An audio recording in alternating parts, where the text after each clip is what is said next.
बड़ी बड़ी आंखें, पंजाबी भरावदार शरीर, चेहरे पर एक अलग सी चमक वाली बेजोड़ अदाकारा योगिता बाली, जिन्होंने अपने समय के कई कलाकारों तक को अपनी ओर आकर्षित कर लिया था। फिर दर्शकों की तो बात ही क्या है। योगिता बाली की फिल्मी यात्रा से ज्यादा उनकी लव लाइफ काफी ज्यादा फिल्मी रही है। कैसे उन्होंने किशोर कुमार से शादी की और कैसे अचानक ही उनका दिल मिथुन चक्रवर्ती पर आ गया, जानेंगे सब कुछ इसी वीडियो में। बने रहिए हमारे साथ। नमस्कार, फिल्मी तराना चैनल के एक और तरोताजा कर देने वाले एपिसोड में आप सभी का स्वागत है। योगिता बाली का जन्म 13 अगस्त 1952 के दिन मुंबई में हुआ था। योगिता के पिता का नाम जसवंत, जो एक ऑन स्क्रीन नेम था। उनका असली नाम सैयद इरशाद हुसैन था और उनकी माता का नाम हरिदर्शन कौर था। योगिता बाली के पिता फिल्मों में हाथ आजमाने के लिए जसवंत नाम से रहे, लेकिन फिल्में ज्यादा न चलने की वजह से वे पाकिस्तान लौट गए थे। योगिता बाली मशहूर अदाकारा गीता बाली की भतीजी हैं।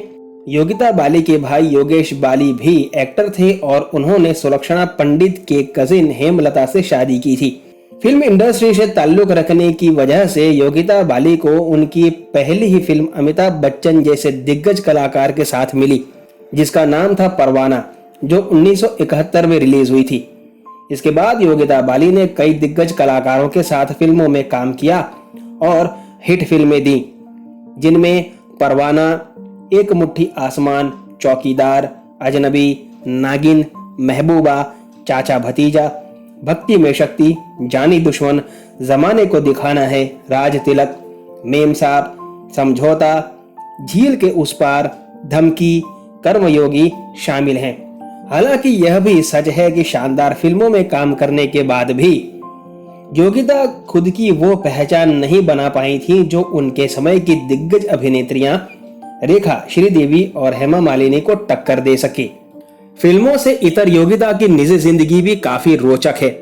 वे किशोर कुमार की तीसरी पत्नी थी और फिर उन्होंने मिथुन चक्रवर्ती से शादी कर ली थी। आइए आपको उनकी लव लाइफ के बारे में बताते हैं, जो काफी फिल्मी है। किशोर कुमार सिनेमा जगत के मशहूर गायक और अभिनेता थे, जिन्हें आज की जनरेशन भी पसंद करती है। अभिनेता ने 4 शादियां की थी, जिसमें योगिता बाली उनकी तीसरे नंबर की पत्नी थी।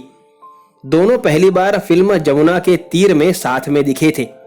ये वो समय था जब किशोर कुमार की दूसरी पत्नी मधुबाला का निधन हो गया था और वे जिंदगी में अकेले रह गए थे। जमुना के तीर फिल्म रिलीज तो नहीं हुई, लेकिन इस शूटिंग के दौरान किशोर कुमार और योगिता बाली के बीच नजदीकियां बढ़ गई, जिसके बाद योगिता और किशोर कुमार ने परिवार के खिलाफ जाकर 1976 में शादी रचा ली। हालांकि दोनों का रिश्ता ज्यादा नहीं चला और महज 2 साल में दोनों अलग हो गए थे।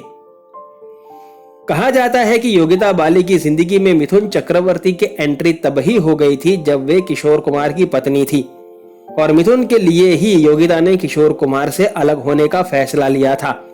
मिथुन और योगिता ने फिल्म ख्वाब में साथ में काम किया और साथ काम करते करते ही दोनों एक दूसरे को दिल दे बैठे थे। किशोर कुमार को तलाक देने के 1 साल बाद ही योगिता ने मिथुन चक्रवर्ती का हाथ थाम लिया था और दोनों ने साल 1979 में शादी कर ली थी। दोनों के शादी रचाने के बाद किशोर कुमार बहुत नाराज हुए थे।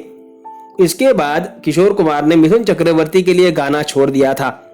मिथुन और योगिता के शादीशुदा जिंदगी में भूचाल उस समय आया जब मिथुन चक्रवर्ती के साथ श्रीदेवी का नाम जुड़ा। रिपोर्ट्स की माने तो मिथुन ने गुपचुप श्रीदेवी से शादी कर ली थी। जब यह बात गीता बाली को पता चली तो उन्होंने एक बहुत सारी दवाइयां खा ली थी, जिस वजह से उनकी तबीयत बिगड़ गई थी। इस हादसे के बाद मिथुन को मजबूरन योगिता बाली के पास वापस लौटना पड़ा।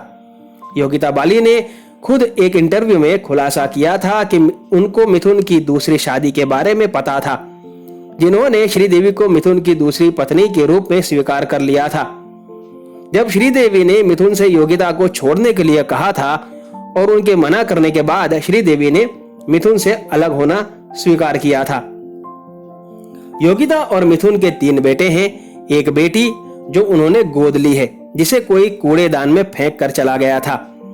इनके बच्चों के नाम है महाक्षय चक्रवर्ती, दिशानी चक्रवर्ती, उष्मय चक्रवर्ती और नमाशी चक्रवर्ती। योगिता बाली ने बेशक मिथुन चक्रवर्ती से शादी के कुछ समय बाद फिल्मों से संन्यास ले लिया था, लेकिन 2013 में उन्होंने उनके बेटे मिमोह यानी महाक्षय चक्रवर्ती को लॉन्च किया था फिल्म एनिमी से। इस तरह वे प्रोड्यूसर बन गई थी। योगिता बाली अभी तक 2 फिल्में प्रोड्यूस कर चुकी हैं। होने के बावजूद ज्यादा नाम ना कमा सकने वाली योगिता अब अपने बच्चों के करियर के लिए चिंतित हैं। योगिता जी, आपको अपने बच्चों के भविष्य के लिए ऑल द बेस्ट। कैसा लगा आपको आज का एपिसोड? अगर एपिसोड जरा भी पसंद आया हो तो वीडियो को लाइक करना ना भूलें। फिल्मी तराना चैनल से जुड़े रहने और प्यार देने के लिए आपका बहुत बहुत धन्यवाद। आपसे मुलाकात होगी जल्द अगली पेशकश के साथ। तब तक अपना ख्याल रखें। धन्यवाद।